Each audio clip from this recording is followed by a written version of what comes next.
Yeah, this storm really is not helping anyone out because not only is it dumping a lot of rainfall, the big reason for that being it's moving so slowly across Florida, but it's moving into the opposite direction now. It's actually going to move out toward the Atlantic. So unfortunately, we're not looking for moisture from that, but hopefully later on in the week we can get at least a little bit of moisture back into the state. More details on that in just a second, but we are looking at a very nice day if you don't mind it being a little hot outside. Here's the view from Sandia Peak where we have lots of sunshine across the metro, just maybe a few clouds as you look out toward the horizon out to the west there, and people enjoying their ride up the tram to Sandia Crest. And speaking of getting up to Sandia Crest, you can see that it's a lot cooler up there than it is in the metro. In fact, it's about 15 degrees cooler here, 72 degrees right now, an east-northeast wind at only 3 miles per hour. So you may want to just hike up there or take the tram up if you want to get away from some of the heat that we'll be seeing this afternoon. Right now, already 88 degrees in the metro, a southwest wind at 7 miles per hour.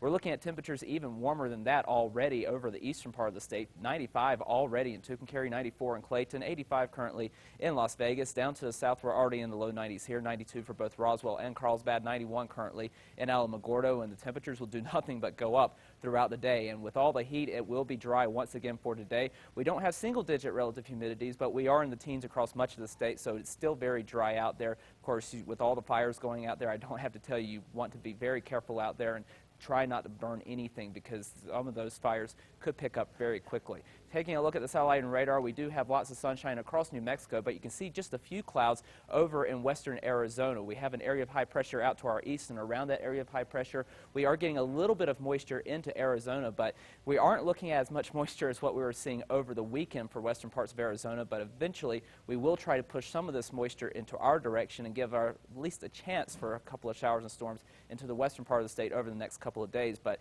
one thing is for sure, it's going to stay hot throughout much of the week, so get ready for the heat as high pressure stays in firm control of our weather. But toward the middle part of the week and latter part of the week, we'll start to try to edge a little bit of moisture into the state of New Mexico. We're not talking about a big deal as far as moisture goes, but hopefully we can get at least a couple of wetting rain showers in the western part of the state, more in the way of dry storms, unfortunately, for central parts of New Mexico as we move throughout the upcoming work week.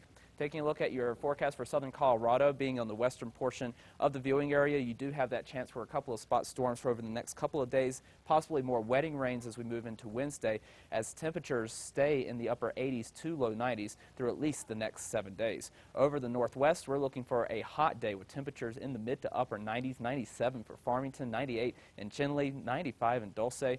And it stays warm into the mid-90s for Tuesday and Wednesday with a better chance of seeing at least a couple of spot storms. But toward the end of the week, we start to dry out once again, and we are looking for temperatures to start to climb again as well. We're near 100 degrees by Saturday in Farmington. Over the southwest, we're looking for an isolated storm possible throughout the afternoon, but it will be hot once again with temperatures in the upper 90s to near 100, 91 for Silver City. We climb into the mid-90s toward the end of the week, but better chances of seeing at least some wetting rains toward the weekend with temperatures back into the upper 80s. Over the southeast, a hot day once again for today. We're looking at temperatures in the upper 90s to hundreds with very hot conditions persisting throughout the next several days up to 104 by Wednesday, but then we start to trail those temperatures back with better chances of seeing at least a few spot storms toward the weekend. Over the northeast, we'll look for an isolated storm possible throughout the afternoon. Temperatures in the mid to upper 90s to near 100. We're looking for temperatures to stay right around the 90-degree mark in Las Vegas over the next several days with better chances of seeing a few storms through the latter part of the week and into the weekend. Over the northern mountains, an afternoon storm is possible, and it will be a warm day with temperatures in the 80s and 90s. We stay around 90 and into the low 90s for Santa Fe through the next several days with better chances of storms toward the weekend. East Mountains, hot and sunny, temperatures in the low to mid 90s. In the metro, we'll see temperatures in the upper 90s to near 100. And it stays hot, unfortunately. Not much relief on the way. We will have a chance for a couple of storms Friday and Saturday, but not enough to cool us down, unfortunately. At least you didn't put a 100 on that. Now. No, but we're close. We'll be right back.